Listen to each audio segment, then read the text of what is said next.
Quanto mais o tempo passa, mais o amor me faz crescer. Esse jeito de viver aqui, aprendendo tanto, tanto assim, foi que fez com que eu chegasse perto de você com amor. Ó Jesus, amigo, sou feliz em estar aqui. Queridos amigos, companheiros, todos aqueles que assistem o nosso programa Espírita, Amor e Caridade. Mais uma vez aqui estamos, trazendo um tema relevante para a nossa reflexão à luz da doutrina espírita. E tudo aquilo que é analisado sob a ótica da doutrina espírita, sobre a ótica da reencarnação, da sobrevivência do ser, todos nós. Hoje temos o nosso convidado, Leonardo Viseu, que vamos tratar de felicidade, né? Vamos botar assim, de uma maneira geral, nesse mundo aqui, se realmente podemos ser felizes, né? E aqui, não vou explicar nada. O nosso convidado é que vai explicar tudo para nós. Então, eu gostaria, Leonardo, que você se apresentasse aí para o nosso público, né?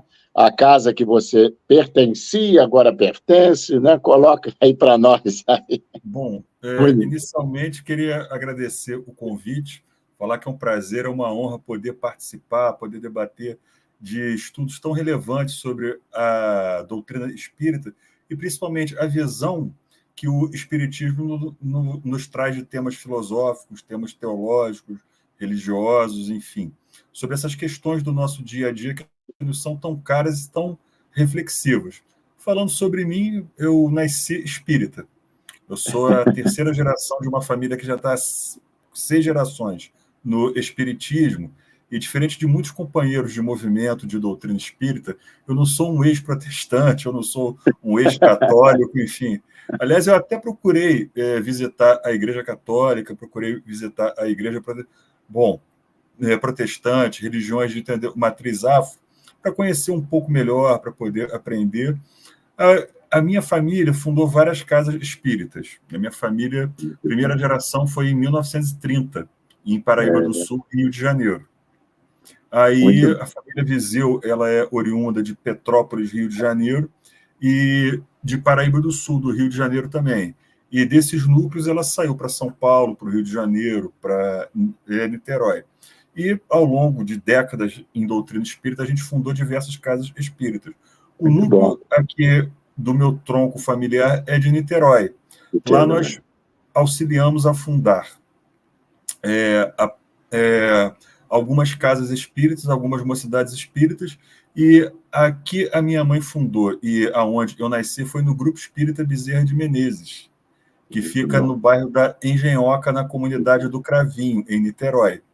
Só que, como a casa só tinha reunião mediúnica e palestra pública, e eu me lembro que nas reuniões mediúnicas, eu com meus primos, a gente ia, só que não podia entrar no salão. A gente ficava do lado de fora esperando. Só que tinham fenômenos de efeitos físicos, inclusive com desdobramento de ectoplasma. E a gente via o ectoplasma andando pela parede, pegava aquela luzinha sólida, brincava com ele, era uma coisa muito comum para a gente. Mas quando a gente falava isso em sala de aula, o pessoal falava que era mentira. Mentira. Ficção, né? Ficção. Ficção que a gente estava, inventando. E aí, o que houve? Por não ter ainda mocidade espírita, evangelização, nós fomos evangelizados no Grupo Espírita Leôncio de Albuquerque, no Fonseca, em Niterói. E lá ficamos durante anos, porque uma tia minha, a tia Vaine Viseu, ela era a diretora de evangelização do Departamento de Infância, lá do Leôncio. E no Leôncio nós ficamos. Depois que ela fez a evangelização lá no Bezerra, que existe até hoje, nós optamos em ficar no Leôncio de Albuquerque, porque já estávamos ali há 5, 6 anos, já tínhamos criado laços, e fiz todo o período de evangelização no Leôncio de Albuquerque, fiz todo o período de mocidade espírita do Leôncio de Albuquerque e gostava do trabalho ali. Aí, quando fiz 18 anos, já não era mais jovem para frequentar a mocidade, mas queria continuar participando e me tornei orientador de mocidade espírita. E fiz o trabalho de orientação dos 18 aos 28 anos. Foram 10 anos ininterruptos com os adolescentes de entre 13 e 14 anos. Foi uma experiência muito rica, muito boa, aprendi muito e criei técnicas didáticas de me comunicar com eles, utilizando na época aqueles recursos, né? Hoje a gente consegue falar na internet com todo mundo. Na época, se você conseguisse um projetor com aquelas transparências, era o must da tecnologia. Bom, aí, minha gente, vocês já podem observar que realmente ele é de berço espírita, né? Trabalhando aí há muito tempo, sempre na doutrina espírita, como, a princípio, evangelizando, depois evangelizador, hoje palestrante, bom, enfim. Então... Rapidinho, só para poder terminar, lá no Leôncio, concomitantemente, eu fiz trabalho de assistência à população de rua, à distribuição de sopa, fiz trabalho de assistência ao interno penal, no manicômio judiciário Henrique Roxo, aqui do Rio de Janeiro, em Niterói, durante 4 anos. Saí do Leôncio com 28, voltei para o Bezerra, aí comecei o trabalho de palestrante e nunca mais parei. Fiquei vinculado à Sociedade Espírita Fraternidade, trabalhando junto ao Remanso Fraterno durante anos. Me mudei para Teresópolis, me vinculei à Casa da Cultura Espírita Deolindo Amorim, e já estou com 49 anos, então aí a gente faz as contas, né? Muito bem. Muito bom, minha gente. Então, esse é o nosso colaborador de hoje. Nós vamos falar na felicidade, né? O nosso tema sugerido hoje, que inclusive houve aí até uma falha nossa, não passando para o nosso amigo, mas com certeza é um tema sempre estudado por nós nas casas espíritas, né? No Evangelho segundo o Espiritismo. A felicidade não é deste mundo. Mas, antes de darmos início ao nosso tema, e será abrangente essa questão da felicidade aqui nesse planeta ainda, de expiações e provas. Então, vamos nos prepararmos para iniciarmos, então, o nosso tema de hoje, como sempre, lendo uma página da obra Minutos de Sabedoria, do professor Carlos Torres Pastoria. E a mensagem de hoje é a 223. Muito bem. Lembre-se de que o amor ao próximo é o segredo de nossa felicidade. Não fale mal de ninguém. Não tenha raiva. Não cultive ódios em seu coração. A irritação e o ódio são venenos que atacam o fígado e descontrolam o sistema nervoso. Aprenda a revelar e esquecer para ter seu coração em paz e não sofrer em sua saúde. A serenidade é o segredo das vidas longas e felizes. Então, queridos amigos, eu convido a todos aqueles que estejam sintonizados conosco nesse momento a elevarem os pensamentos a Jesus, nosso meigo Rabi. Como sempre, sintonizando-nos com ele, esse sol espiritual que nos inspira, nos intui, nos fortalece em nossa caminhada evolutiva. Então, é uma hora aqui reunidos para o estudo dessa doutrina, para podermos também pensar e repensar o nosso cotidiano, as nossas condutas perante a vida de relação e tudo aquilo que esteja em torno de nós. Assim, sob as bênçãos de Jesus e toda essa espiritualidade amiga, vamos dar iniciado o nosso programa de hoje. Que assim seja, graças a Deus. Meus amigos, então, esse ano, não é, de 2024, estendemos o nosso programa para praticamente todas as cidades serranas. Então, nesse momento, o pessoal de Petrópolis lá da onde o nosso amigo falou também, que é oriundo, está sendo distribuído a imagem e o nosso programa para o canal 38.3 da Speed Faber. Em Nova Friburgo, o canal 39.4, também da Speed Faber. Em São José do Vale do Rio Preto, pela GSAT, canal 19. E aqui em Teresópolis, todos já familiarizados com o nosso programa, é no canal 9.1 e 14.2. Todos os canais em HD. E por esse motivo, como este ano nós pedimos licença, né, desde o primeiro programa, para entrar nos lares de todas essas famílias, né, aí desses municípios vizinhos, co-irmãos aqui de Teresópolis, co-irmãs, nós preparamos um texto que, apesar do nosso programa estar no ar há 9 anos, fez agora em maio, tá? Primeiro direcionado somente para a televisão, e depois veio a pandemia, nós criamos esse formato, e expandindo, ampliando pelas redes sociais e diretamente para a televisão. Mas muitos estão acessando o nosso programa, com certeza, pela primeira vez. Temos aqueles tantos outros que já nos acompanham.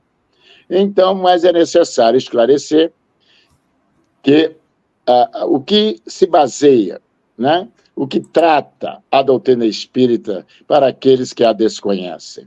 Então, preparamos um texto simples e bem restrito. O espiritismo ele foi codificado na França pelo acadêmico Allan Kardec no século XIX.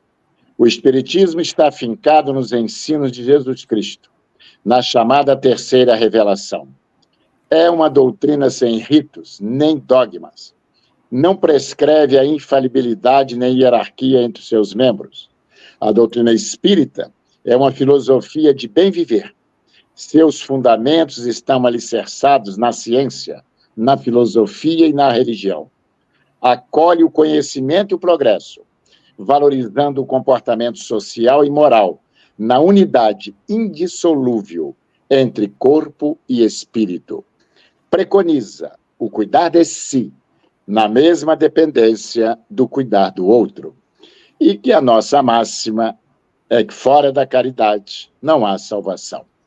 Então, meus queridos amigos, agora vamos ao nosso tema de hoje. E eu, como já tinha formulado uma pergunta dentro do tema, vou passar pelo companheiro para ele pegar aí o gancho, né?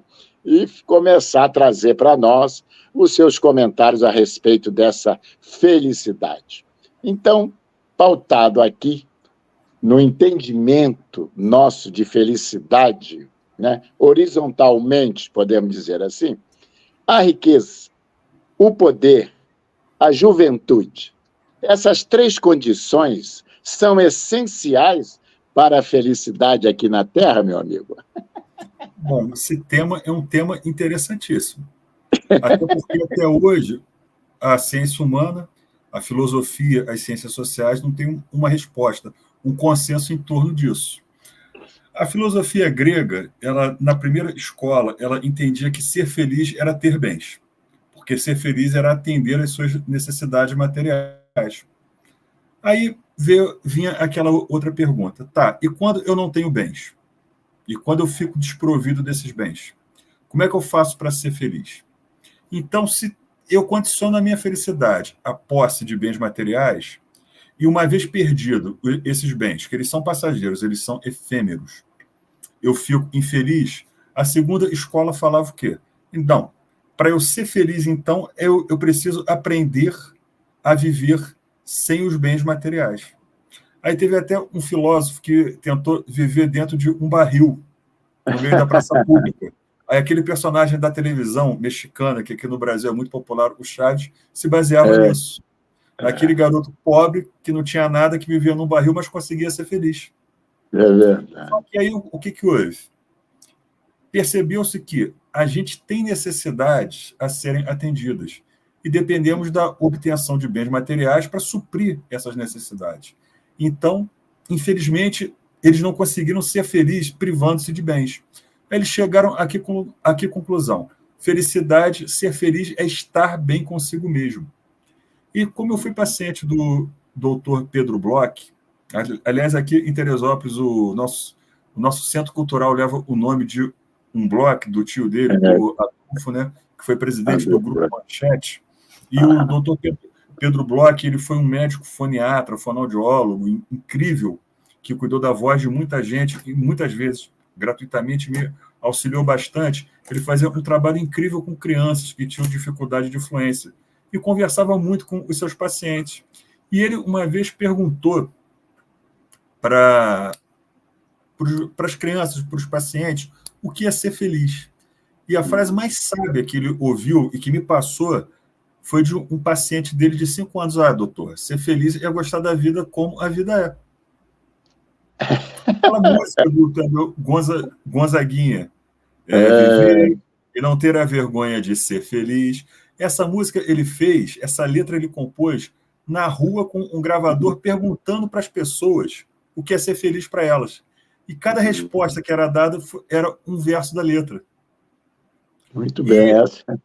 Por que as pessoas hoje elas não conseguem ser felizes? Isso é importante. Felicidade não é prazer. Prazer é uma situação efêmera de gozo. Felicidade é um estado permanente da alma. Perfeito. Sexo te dá prazer? Dá. Mas o sexo não te traz amor. E um filósofo moderno, contemporâneo, o Michael J. Sandel, que é um filósofo norte-americano, ele tem uma obra incrível sobre essas questões de felicidade e prazer, que é o que o dinheiro não compra. As pessoas hoje condicionam ainda, e olha que eu falei de uma escola filosófica de 4.000 anos atrás, condicionam a felicidade a um estado de posse de bens materiais e de aparência. Eu tenho que aparentar ser feliz, eu tenho que aparentar ter sucesso, eu tenho que aparentar beleza. Só que eu posso pagar a terapia para o terapeuta me ouvir e me aconselhar. Posso. Eu posso pagar ele para ser meu amigo? Não, porque amizade não se compra. Amizade se percebe. Amizade se constrói, amizade se faz, amizade se reconhece. Muitos pagam mulheres belíssimas pela companhia e pelo sexo delas. Com jantares, com prazer, com até dinheiro. Só que eles não conseguem pagar o amor. Amor não se compra. Amor se sente. Amor se admira. Então, hoje, a gente vive uma sociedade que busca deslocadamente a felicidade, mas está correndo atrás de prazer. Ontem eu estava com a minha filha e ela estava conversando sobre as dificuldades sociais que todo adolescente tem, que todos nós temos. Aí eu falei para ela, filha, não se preocupe em ser a mais popular. Não se preocupa em agradar a tudo e a todos o tempo todo. Jesus era perfeito e não conseguiu. Não condiciona a sua felicidade à necessidade de aceitação do outro. A sociedade hoje é uma sociedade de aparência. Então, muitas pessoas vivem suas vidas tentando adquirir bens materiais que elas não precisam e não podem pagar para agradar pessoas em redes sociais que elas não conhecem e sequer vão conhecer pessoalmente, em busca de um padrão de comportamento que nos é imposto, como se a gente conseguisse planificar todos os seres humanos sem levar em consideração as suas individualidades. O que é ser feliz? Uma criança falou para um médico renomado internacionalmente, é gostar da vida como ela é. E como é que a gente pode entender isso? A vida da gente é feita em um mundo de provas e expiações. A Terra não é um local bom de se viver. Os seres humanos têm natureza egoística, tá certo? Toda a filosofia grega, ela tem por base muito do pensamento socrático, mas Sócrates não deixou nada escrito. Seu discípulo direto foi Aristófanes, que a gente chamava de Platão. Por quê? Ele era dedicado à vida militar e aos esportes até aos 18 anos. Então, ele era muito forte, muito parrudo. E Platão é parrudo em grego. E quando ele foi se dedicar aos estudos filosóficos, ele já era alto e muito forte a partir dos 18 anos. Então ele ficou mais conhecido pelo apelido dele, Platão, parrudo, tá certo? E para ele entendia que a natureza humana era boa. O ser humano nascia bom, nascia virtuoso. A falta de educação corrompia ele. Então ele acreditava que a sociedade, uma vez dedicada à educação dos seus indivíduos, ela iria gerar um ambiente no qual todos iriam colaborar um com o outro para alcançar seus interesses comuns. Uma vez alcançado o interesse comum, era muito mais fácil que as pessoas obtivessem seus interesses privados. Para esse padrão de comportamento que um colabora com o outro, ele chamou de cooperação. Aristóteles foi discípulo de Platão, mas nunca conviveu com Sócrates. E Aristóteles foi um crítico de seu mestre. Ele falou, desculpa, o senhor está errado. O ser humano não nasce virtuoso. O ser humano nasce cheio de vícios morais. A educação faz com que ele lapide e se livre desses vícios morais. Tá certo? Só que as pessoas não vão colaborar espontaneamente umas com as outras. Elas têm uma natureza egoística. Primeiro, elas vão correr atrás dos seus interesses particulares. Uma vez alcançado, talvez elas auxiliem os outros a alcançarem os seus interesses comuns e os menos aptos a alcançarem seus interesses particulares. Esse padrão de comportamento no qual um busca para si alcançar seus interesses antes do outro, Aristóteles chamou de competição. Agora, como fazer que a competição gere algo de bom para a sociedade? Ele falou simples, todo ambiente competitivo tem que se pautar em um sistema de valores morais. Esses valores morais vão garantir que os mais aptos se sobressaiam. Esses mais aptos, naturalmente, serão os mais virtuosos naquele sistema que eu estou observando e vão auxiliar os outros. Esse sistema de valores de bons hábitos ele chamou de ética. Agora, quem é que estava certo? Platão ou Aristóteles? Ambos estavam certos e ambos estavam errados. Vamos pegar exemplos? Se eu for analisar um ambiente hospitalar, qual é o princípio e qual é o fim de um hospital? É curar o paciente. Importa qual médico vai curar? Existe uma competição entre os médicos para ver quem cura mais pacientes? Não. É um ambiente naturalmente cooperativo. Porque todos têm um interesse em comum, qual seja, curar os pacientes. Agora, se eu vou fazer um Enem, na nossa época era vestibular, tem vaga para todo mundo? Não. Alguém tem que passar. Quem é que vai passar? Aquele que mais se dedicar aos seus estudos, o resultado na prova refletir o esforço pessoal que ele fez no seu aprendizado. Aí você tem um ambiente naturalmente competitivo. E se eu colar? E se eu trapacear? Eu vou conseguir entrar? Vou. Mas eu vou estar pervertendo, eu vou estar corrompendo o bom hábito. Eu vou estar corrompendo a ética. E vou estar obtendo um resultado que não corresponde aos meus valores pessoais. Sem dúvida. Daí a necessidade de você ter o quê? Ter essa ética, porque existem ambientes naturalmente competitivos. Nesses ambientes, eu não posso deixar que o homem corrompa o sistema de valores. Não posso deixar que haja corrupção. Para isso, tem que ter ética. Por quê?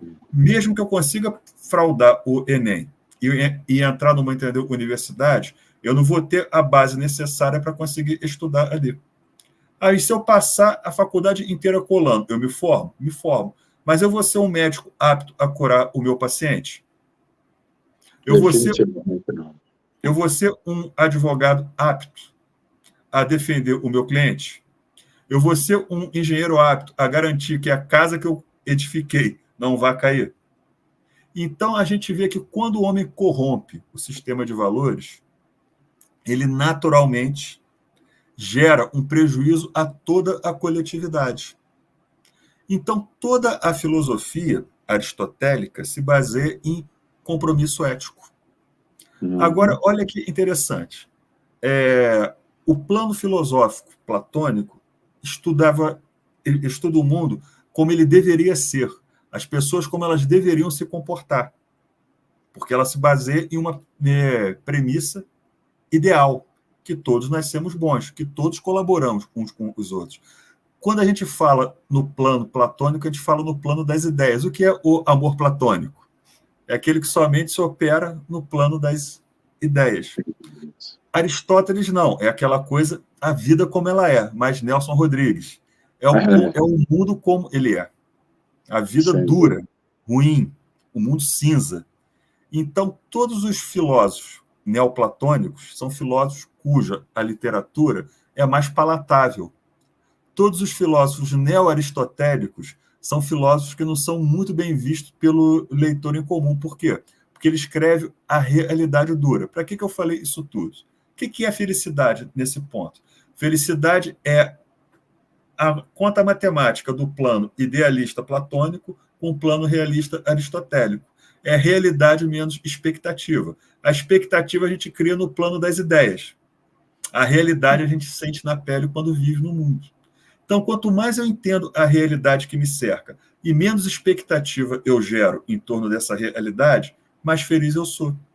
Mas o que move a gente? A esperança, o sonho, a vontade de ver um mundo melhor. Só que para construir um mundo melhor, eu tenho que, antes, construir pessoas melhores. Tem uma frase incrível que o Clint Eastwood disse, que é um grande cineasta norte-americano, que ele, se eu fosse classificá-lo intelectualmente, ele seria muito neo-aristotélico, que viraram para ele e falaram, e perguntaram, vem cá, você não acha que a gente deveria deixar um mundo melhor para os nossos filhos? Ele falou, moça, eu penso que a gente deveria deixar filhos melhores para o mundo. Essa foi uma resposta inteligente. Excelente. Né? E essa resposta dele me lembrou uma crônica do meu mestre, o Pedro Bloch, que ele escreveu uma crônica uma vez sobre um diplomata que foi convidado a discursar na ONU. E ele não sabia qual tema que ele poderia falar, não sei o quê. E o filho dele, toda hora, papai, pode brincar comigo? Ele, filho, agora eu não posso, que o papai está trabalhando. Papai, pode vir brincar comigo? Não, porque... Filho, papai não pode porque está trabalhando. Ah, papai, vem brincar comigo. Filho, papai não pode, mas calma aí. Aí ele pegou um mapa mundi que ele tinha e um momento de... Inspiração. Exaltação, que ele queria ocupar o filho dele. Ele pegou uma tesoura e picou o mapa mundi todo em pedacinhos bem pequenos, misturou e falou, filho, papai fez um quebra-cabeça. Monta o quebra-cabeça para o papai, e quando você terminar, você chama o papai. Ele pensou, o mapa mundi é imenso. Nossa. Vai montar isso nunca, eu vou ter uma hora de paz para pensar num tema incrível para falar na ONU, para impressionar todo mundo. 15 minutos depois, o filho dele, papai, tá pronto. Ele, hã? Como é que você conseguiu fazer isso tão rápido, garoto? Ah, papai, vem ver. O mapa era muito grande e muito difícil de montar, mas eu virei do lado avesso e tinha um corpo humano. E o corpo humano foi mais fácil de, entender, montar. Aí eu consegui montar rapidinho. Papai, ele, cara, que sacação. Meu tema vai ser, para construir um mundo melhor, tenho que construir seres humanos melhores. Perfeito. Então, que foi a resposta do Clint Eastwood. Muito bem. Nós vamos encerrar esse primeiro bloco com essa história sua aí, que foi muito boa. Perfeito. Tá bom? E retornamos já no nosso segundo bloco, dando continuidade aí ao estudo de hoje. Vamos lá. Mercado Flor de Teresópolis, rede Que Barato. Comodidade e preço baixo bem perto de você. Padaria e lanchonete, hortifruti com frutas selecionadas, legumes e verduras sempre frescos, açougue com tudo para aquele churrasco e ainda um andar inteirinho com utensílios domésticos e papelaria. Quer mais? Faça saque ou pague suas contas em nosso Caixa Aqui.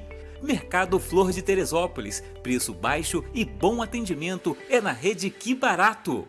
Restaurante Tempero da Serra Self-Service. Cardápio variado todos os dias.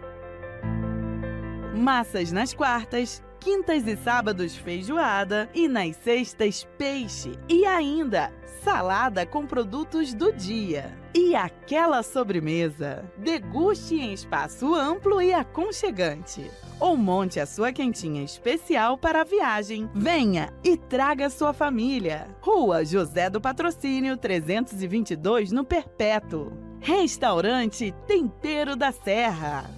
A Sociedade Espírita Amor e Caridade é uma instituição cristã, sem fins lucrativos, que tem como missão contribuir para a formação de uma sociedade mais justa, fraterna e humana, através do estudo do Evangelho de Jesus, à luz da doutrina espírita, com estudos e palestras em dias e horários diversos, aulas de evangelização para crianças, jovens e adultos.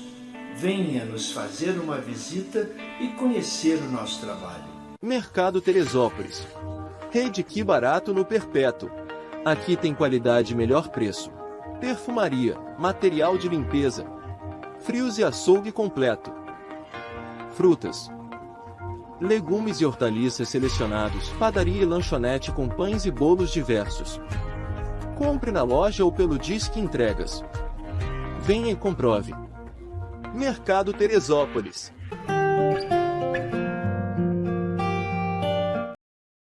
Assim, queridos amigos, retornando aqui ao nosso tema de hoje, né? Essa questão que eu acho que todos aqui buscam, né? Ser felizes na Terra. E cada um elege, do seu ponto de vista, do seu entendimento, o que é felicidade. Então, se fizermos aí uma entrevista, né? Uma pesquisa com a população mundial, nós veremos aí que cada um tem uma receita para si mesmo, né? Para ser feliz. Para muitos aqui, nós podemos até afirmar que é o indivíduo acertar sozinho aí uma bolada acumulada aí da Sena, enfim, de uma loteria dessa aí. Porque ainda colocamos, conforme o nosso companheiro falou, o Eliseu, o material, certo? Como objetivo, grande parte da humanidade. Não é à toa que essa busca incessante, esse consumismo desenfreado, imediato, nós vivemos esses dias atuais, né? Infelizmente, inclusive, certos segmentos religiosos, sendo religiões espiritualistas, mas que também se materializaram, né? Bom, enfim, então nós observamos essa busca, porque cada um tem essa receita. Mas vamos voltar e pautar no Evangelho. E nós sabemos que Jesus deixou bem claro ali os requisitos para a conquista real da felicidade. O nosso companheiro já discerniu muito bem. Prazer e felicidade. Prazer é efêmero, né? Ele não é... Aliás, na Terra não será nunca duradouro, com certeza. Mas Jesus nos apresentou justamente esses requisitos, não é? O seu Evangelho, nos dando o roteiro para a verdadeira felicidade. Então, eu pergunto ao companheiro, relembrando Jesus, né? Quais seriam esses requisitos para, aqui na Terra, agora e já, alcançarmos, nós sabemos, uma felicidade relativa? Bom, Jesus foi muito sábio, porque era um espírito de luz, um espírito perfeito. O que é o espírito perfeito? É o espírito feliz. O que é a felicidade? É aquele estado perpétuo de comunhão e paz. Como é que a gente alcança isso? Estando em comunhão com as leis de Deus. Onde estão escritas as leis de Deus? Na nossa consciência. Então, ser feliz é estar em paz com a sua consciência. Ser feliz é estar em paz com as leis de Deus. Ser feliz é cumprir as leis de Deus. Isso foi um entendimento que a doutrina espírita trouxe praticamente 2000 anos após a passagem de Cristo na Terra. Mas quando Cristo passou na Terra, ele deu uma receita da felicidade? Deu. Ele disse as bem-aventuranças. O que é uma pessoa bem-aventurada? É uma pessoa feliz. Ele falou o quê? Bem-aventurados os pobres de espírito, porque deles é o reino de Deus. Bem-aventurados os que solam, porque serão consolados. Bem-aventurados os mansos, porque possuirão a terra. Bem-aventurados os que têm fome e sede de justiça, porque serão saciados. Bem-aventurados os misericordiosos, porque alcançarão a misericórdia. Bem-aventurados os que têm puro o coração, porque verão a Deus. Bem-aventurados os defensores da paz, porque serão chamados filhos de Deus. Bem-aventurados os que são perseguidos por causa da justiça, porque deles é o reino dos céus. Bem-aventurados sereis quando vos caluniarem, quando vos perseguirem e dizerem falsamente todo mal contra vós por causa de mim. Alegrai-vos e exaltai-vos, porque será grande a vossa recompensa nos céus, pois assim perseguiram os profetas que vieram antes de vós. O que ele falou? Ele falou que a felicidade não é um estado permanente de você querer impressionar o mundo. A felicidade está nos pequenos detalhes. A felicidade está naquelas pequenas atitudes que você toma que vão impactar positivamente a vida de uma pessoa por toda a eternidade. Tem o filme do Ridley Scott, Gladiador, que ele fala: nossos atos ecoam por toda a eternidade. A gente não dá muito valor à educação. Infelizmente, a profissão de professor ela é extremamente mal remunerada e mal reconhecida aqui no Brasil. Mas depois dos nossos pais, quem mais impacta a nossa vida são os nossos professores. A gente lembra daquelas lições intelectuais, daquelas lições morais de sala de aula e carrega aquilo para a vida toda. Muitas vezes a gente utiliza o nosso intelecto para impressionar, para entender, humilhar, não para engrandecer, não para educar. Quando a gente faz isso, a gente pode ter até aquele sentimento de prazer, de soberba. Olha como eu sou sábio, olha como eu sou inteligente. O que eu alimentei? Meu ego, a minha vaidade. Mas quando você ensina, quando você vocaciona para o bem, quando você desperta no seu aluno o prazer e o gosto pelo estudo, você forma um cidadão de bem. Imagina como é para um professor, 20, 30 anos depois, separado na rua, e ser cumprimentado por um ex-aluno, que talvez ele nem se lembrasse individualmente daquele aluno, porque passaram tantos pela vida dele. Mas ele fala: poxa, obrigado por tudo. O senhor foi extremamente importante em minha vida. Isso traz felicidade. E ele fez o quê? Somente entendeu, o ofício dele. Vou lançar uma pergunta aos nossos espectadores. Gandhi foi feliz? Foi. E ele só tinha uma túnica, as percatas e os óculos. Chico foi feliz? Chico tinha angina, Chico tinha catarata. Chico vivia somente com a aposentadoria dele de datilógrafo do Ministério da Agricultura. Uma pessoa extremamente humilde, extremamente doente, injuriado, caluniado, perseguido, humilhado. Chico foi feliz? Chico teria direito, em 1981, quando fizeram o levantamento, aproximadamente 50 milhões de dólares em direitos autorais pela venda dos livros que ele psicografou. Não ficou com um centavo. Doou tudo para a caridade. Se a gente parar para fazer a pergunta, será que se uma pessoa que abriu mão de uma fortuna de 50 milhões de dólares foi feliz? Muitos iriam falar que não. Iam falar até que é louco. Chico abriu e foi feliz. Então, por aí, a gente vê que a felicidade, como Cristo ensinou, e é o nosso tema de hoje, ela não é desse mundo. A felicidade não é você impressionar pessoas, não é você querer ser admirado, não é você querer ter um culto à sua persona. Felicidade é você amar o próximo. O que o Cristo pediu para nós? Ele pediu que a gente ganhasse diplomas, medalhas olímpicas, reconhecimento pessoal. Ele só pediu que nós nos amássemos uns aos outros. E o que é o ato de você amar o próximo? É o ato de praticar a caridade. Quer ser feliz? Quer se sentir bem consigo mesmo? Pratica o bem. Sede manso e pacífico. Esteja em paz com a sua consciência. Cumpra as leis de Deus. A gente Quer ser feliz, né, meus companheiros? Quer ser feliz? Olha o que o nosso amigo, o Leonardo Viseu, agora levantou. É simples. Faça o outro feliz. Exatamente. Não é isso? Exatamente. Pô, e você pode fazer isso no seu dia a dia.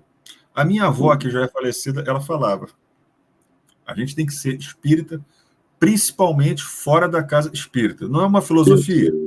Isso é uma filosofia, ela tem que ser praticada no dia a dia. A gente não pratica a doutrina espírita na casa espírita. Na casa espírita a gente estuda, a gente reflete. A gente pratica a doutrina espírita no nosso dia a dia, no nosso cotidiano. E o que é praticar a doutrina espírita? É exercer a lei de justiça, amor e caridade. E o que é caridade? Caridade é simplesmente amar ao próximo como a si mesmo. O Cristo não pediu que a gente não se amasse, que a gente se martirizasse. Uma vez eu estava no meu trabalho, controla o tempo, por favor, que eu falo muito, tá certo? Tudo bem, pode ir lá. E uma colega falou: entendam, eu preciso das minhas viagens para o exterior para ser feliz. Eu preciso das minhas roupas de grife para ser feliz. Eu preciso das minhas bolsas caras. Sem isso, eu não sei ser feliz. Pelo menos ela foi bastante sincera, né? Pois é. Mas ela estava condicionando, como nós falamos no primeiro bloco, a felicidade dela a posse de bens materiais. E se a roupa dela sair de moda? Que a moda passa, não é? E se aquela grife tão badalada hoje não for mais tão badalada amanhã? Como é que fica? Não fica. Aí, de posse disso, a gente vê que muitos companheiros de jornada terrestre, do nosso trabalho, do nosso dia a dia, ainda tem aquele apego aos bens materiais. Ainda tem aquele apego, aquela necessidade de achar que felicidade é conta corrente, felicidade é CEP, felicidade é renovante carro. Por que disso? A nossa sociedade é de consumo. Você falou quando abriu esse bloco. Sendo a sociedade de consumo, a gente faz a estratificação por classe social. Classe social o quê? É poder econômico. E a gente coloca no topo da pirâmide social as classes com maior poder econômico. Logo, a gente pauta o nosso juízo preliminar sobre aquela pessoa de acordo com o CEP que ela mora, com o ID de telefone celular que ela tem, com o renavan do carro que ela tem, com a posição que ela ocupa dentro do retrabalho dela, e muitas vezes a gente cria uma certa amizade que não é amizade. Amizade pelo renavan, amizade pelo CEP, não pelo ser humano. Amizade pelo cargo que a pessoa ocupa. Uma vez encerrado o cargo, as amizades acabam. Eu passei agora por uma experiência que um amigo de infância passou por uma experiência terrível. E ele é um cara extremamente popular. Aquele cara que era a alma da festa. E ele percebeu que, no momento de dificuldade, somente 4 conhecidos dele de infância ficaram do lado dele. Junto, cara, do lado dele. Estenderam a mão. Abriram a porta da casa. Todos aqueles conhecidos que ele tinha simplesmente sumiram. Aí a gente falou para ele: cara, a gente gosta de você pelo que você é, nunca pelo que você podia proporcionar para a gente. Tamo junto. O que é isso? Amizade. Aí ele percebeu que aquelas festas, aquelas badalações trouxeram prazer, não trouxeram felicidade. A amizade sincera que se manteve com poucas pessoas, aí sim trouxe felicidade, trouxe acalento, trouxe bem-aventurança para ele na hora que ele necessitou. Você mesmo aí falou, né? E muitos hoje, mesmo psicólogos na área que ajuda o ser humano a se encontrar, né? De uma maneira geral, porque a felicidade é um estado de espírito. Muitas pessoas dizem, a felicidade é um estado de espírito. A questão é como a gente estabelecer, não é, esse estado de espírito, que não é no consumo, não é nessa busca desenfreada, não é, do ter, do querer possuir. Aliás, Joana de Ângeles, né, em várias obras que ela trata desse assunto, né? Amor, Imbatível Amor e tantas outras obras. Então, essa busca aí, ela tem que ser um estado de espírito interior, é o que você falou. E a maioria colocam para a sua felicidade aqui, ainda você agora descreveu aí, né? Coisas, ter coisa. A outra precisava de viajar, de ter roupas de grifes. Então, a gente coloca naquilo que é perecível, né? Aquilo que pode, de uma hora para outra, deixarmos de ter condições de possuir.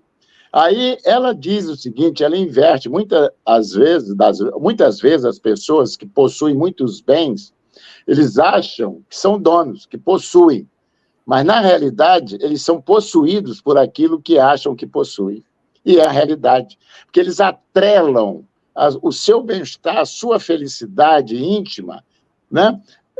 Nesse espelho de ter posição. Aquela pergunta inicial que você acabou de responder aí, né? Nem a riqueza, nem o poder, nem a juventude, essas três condições, elas são essenciais, porque eu mesmo, na minha família, vou contar agora esse caso também, que é dentro da minha família, e é um primo nosso, né? É um primo, aliás, do meu pai, né? Que nós visitamos eles algumas vezes aqui na cidade do interior, e ele, desde 30 e poucos anos, ele começou a desenvolver Parkinson, né? Mal de Parkinson, e é uma doença degenerativa, nós sabemos. Mas, apesar disso, ele se tornou um homem muito rico, literalmente, né? Foi aí dono das maiores distribuidoras de remédio do Brasil, enfim. E eu tive a oportunidade de visitá-lo algumas vezes aqui na cidade dele. Meu pai, nós íamos lá, então passávamos lá.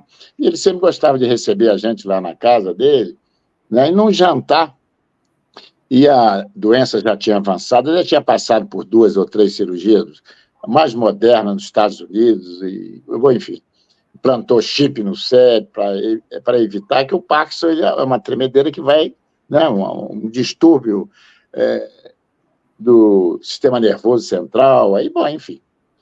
E aí nós conversando, né, e a gente, sabendo que nós éramos espíritas, a gente conversando naturalmente, ele parou assim, né, falou assim: olha, Moisés, falou para o meu pai, eu confesso a você, eu não vou dizer que não me falte nada materialmente. Tudo que eu quiser, eu posso ter, materialmente. Mas eu trocava tudo pela minha saúde. Então, uma coisa para a gente refletir. Tudo. Ele falava... Aí, aquilo, né, foi impactante. E ele repetiu isso 3 vezes. Que uma pessoa que tem tudo isso, né? Poder também, porque a riqueza traz poder à pessoa, né? E, enfim, mas não era feliz, tinha esse problema, porque, entendeu? Tinha enfermidade. Então, a gente vê, minha gente, que a felicidade é esse estado de espírito. Ele poderia, sim, ser feliz mesmo assim, mesmo com toda a riqueza. Isso, e nesse ponto, perdão. Entendendo, né? Não, vamos lá. Não, e nesse ponto, a doutrina espírita é muito sábia, porque só entendendo a reencarnação que a gente entende a justiça divina. Pois é isso aí. Só entendendo que nós vamos ter que passar por várias provas da riqueza, da privação de bens, para que a gente entenda que, muitas vezes, o dinheiro ele é um instrumento. A gente não deve ser escravizado por instrumentos, por materiais. A gente vê exemplos de pessoas ricas que elas fazem obras caritativas excelentes, e pessoas famosas até.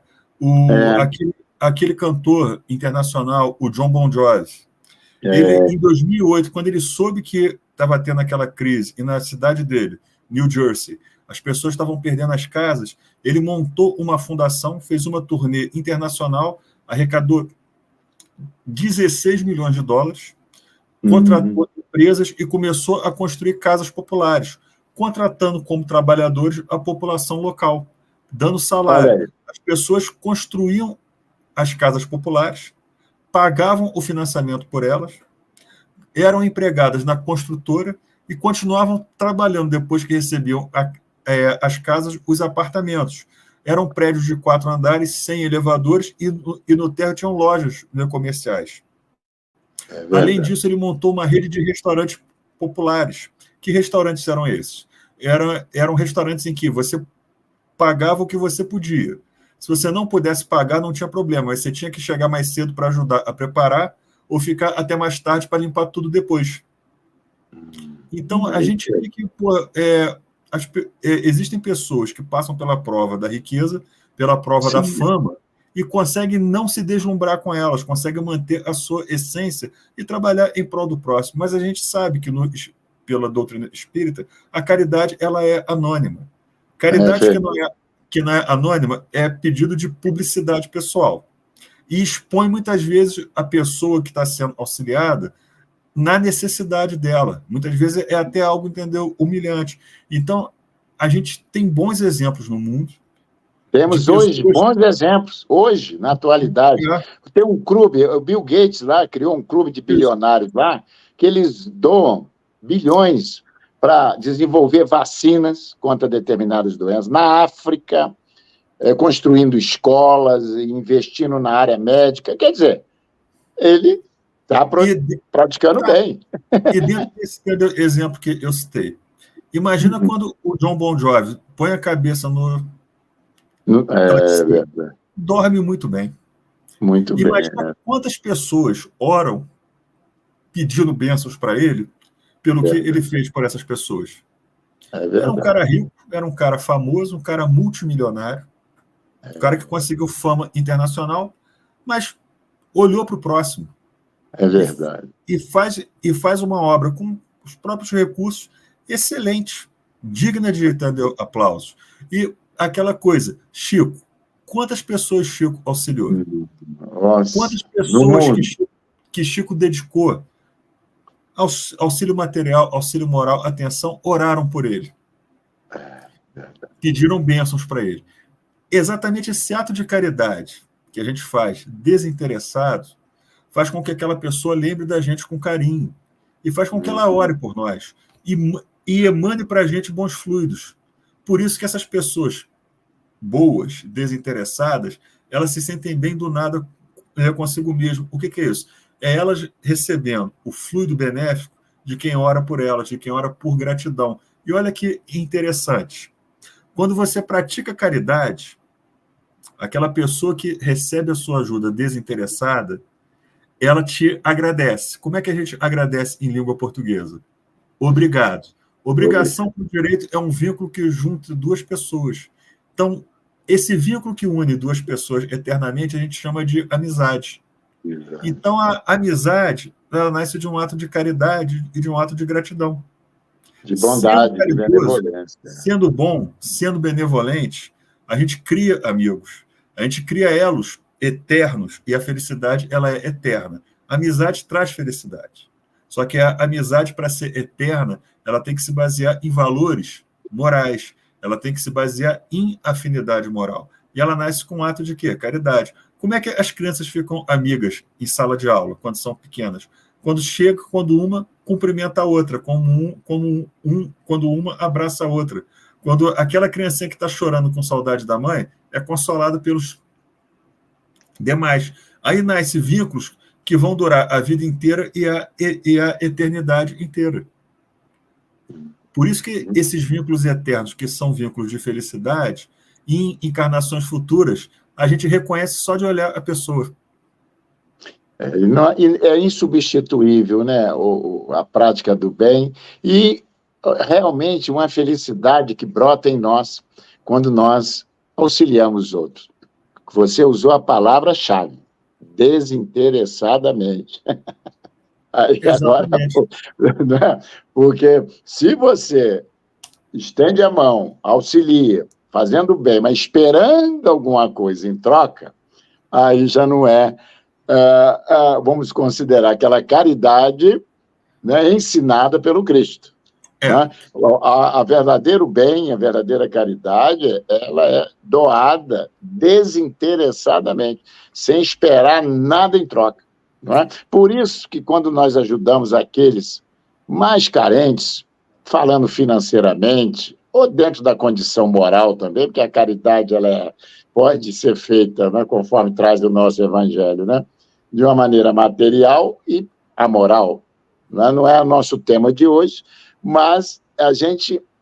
Por que esses mais carentes? Porque eles não têm nada para nos corresponder, né? Desinteressadamente, porque eles não têm como nos pagar, vamos considerar assim. Então, a gente exercita realmente esse auxílio, seja ele qual for, conforme eu falei, material ou moral, de coração, de doação, integralmente falando, né? Que é nesse sentido. Então, a felicidade está, conforme falamos no segundo bloco, em fazê-la alguém. Então, nós temos também aqui na nossa instituição um trabalho social, anualmente, desde a fundação da instituição, há mais de 20 anos. Nós trabalhamos muito com crianças na evangelização, chegamos a ter mais de 120 crianças. Hoje estamos aí na faixa de 80, de toda a faixa etária aí, né? Todas as faixas etárias. Temos aí as 30 famílias, temos vários projetos, né? E tudo doado, né? E mantido por aqueles que frequentam a instituição, que é a oportunidade deles também de fazerem a caridade, de fazerem o bem, não é? Então, quando chega, agora estamos caminhando, né, para o nosso, em dezembro, o nosso encerramento, né, aí do período, né, do ano. Então, quando nós distribuímos aqueles presentes, as cestas básicas, né, de Natal, então, acho que ali a maioria, pelo menos aqueles que estão envolvidos nesse trabalho, já nos confessaram que ali é o verdadeiro Natal para todos eles, que é ver aquelas pessoas felizes. E nós retornamos para o nosso lar, para fazer a nossa ceia um pouco, né, mais felizes, por termos realizado o bem e deixado também alguns irmãos felizes, pelo menos nesse dia, né, de Natal. Então, meus amigos, olha, a riqueza aqui na Terra, a felicidade aqui na Terra, ela será sempre relativa ainda, porque, como diz o nosso companheiro, nós ainda não praticamos as leis de Deus. Nos faltam ainda muitos requisitos, valores, virtudes, que é essas que vai nos conduzir a um estado pleno de felicidade real, permanente. Não conforme o amigo, aqui Leonardo, colocou muito bem. O que muitas vezes aqui na Terra as pessoas têm prazeres. E muitas vezes, prazeres ilusórios, de horas, de meses, porque muitas vezes o que nos dá prazer hoje, podemos chorar amanhã.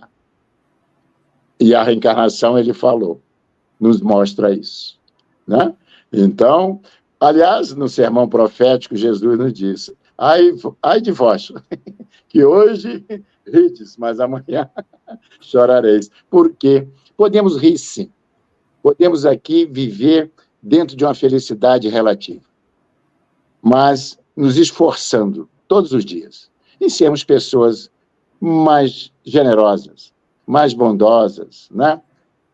Mais amigas. Ele falou muito na amizade. E ele, como começou aqui o nosso estudo de hoje, eu vou lembrá-lo, que ele deve saber, de uma saudação que os gregos faziam, porque eles viviam mais em batalhas do que em outras coisas. Então, eles se afastavam muito, e quando eles se encontravam, eles tinham uma saudação que dizia assim, amigo, minha doce luz. Então, eles valorizavam muito também a amizade, que significa. Então, essa frase, vamos levar hoje. A amizade é o primeiro passo, aquela amizade sincera, conforme ele citou aí, não é? É o convívio que a gente vai desenvolvendo em nós esses valores reais, né? Então, amigos que estão nos assistindo hoje o nosso programa, minha doce luz, então que sejamos realmente irmanados pela mensagem cristã e nos esforcemos em praticar as leis de Deus, que é o caminho da felicidade real. Estamos no nosso tempo, retorno a palavra ao nosso querido amigo. Se ele quiser, tem uns 2 minutinhos para fazer as suas considerações e a nossa prece. Eu só queria, mais uma vez, agradecer o convite, dizer que foi excelente, foi uma felicidade participar desse Nós programa. É que agradecemos a sua presença. E o programa, quando é bom, a gente fica com aquele gostinho de quero mais. Faltou tanta coisa para dizer, tanta coisa para a gente falar, que, enfim, é sinal que o programa foi rico, foi, entendeu, excelente. Agradecer a todos que estão nos assistindo, tá certo? Com certeza. Obrigado, só tenho a dizer isso. Pode aguardar o próximo convite logo. Vai ser uma grande felicidade. Então tá bom. Podemos orar então? Então, vamos orar, minha gente. Senhor Jesus, querido amigo, obrigado por essa oportunidade que estamos tendo em debater um assunto que nos é tão caro e que nos é tão necessário nos dias de hoje. Buscarmos compreender quais são os valores que temos que perseguir, quais são as atitudes que devemos tomar para sermos felizes, para sermos dignos de sermos chamados de discípulos do Cristo. Obrigado por esse momento de reflexão. Obrigado por essa hora tão feliz em que podemos conversar com pessoas amigas, com pessoas que nos acompanham, que estão abrindo as suas casas para que possamos entrar com essa mensagem tão profícua e tão necessária para nós outros. Obrigado por tudo e, em nome de Jesus, pedimos licença para encerrar o programa de hoje. Que assim seja. Graças a Deus. Muito bem.